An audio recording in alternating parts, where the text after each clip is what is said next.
الصناعات البحرية وصيد الأسماك الاستفسار عما جاء في الميثاق في شأن الاهتمام الخاص الذي يجب أن يوجه إلى الصناعات البحرية في بلد يقع في قلب العالم البحري، وهل يشمل هذا الثروة المائية؟ وإذا كان يشملها فلماذا لم يذكر مشروع الميثاق البحيرات؟ وهل صحيح أن هناك مشروع لتجفيف البحيرات؟ هل صحيح في مشروع لتجفيف البحيرات؟ أنا مش عارف يعني ما أظنش إن في مشروع لتجفيف البحيرات. يعني إذا كان في حاجة بتبقى حاجة جزئية، مفيش.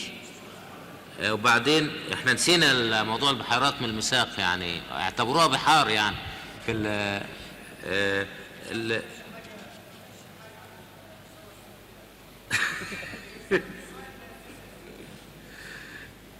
الثروة ما هو فيش يعني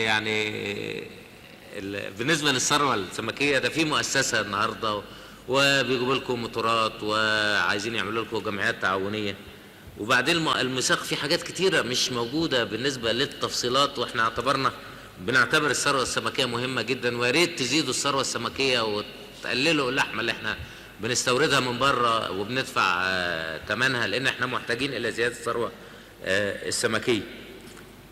وبتقدروا تحطوا الجزء الخاص بالثروة السمكية ضمن التقرير.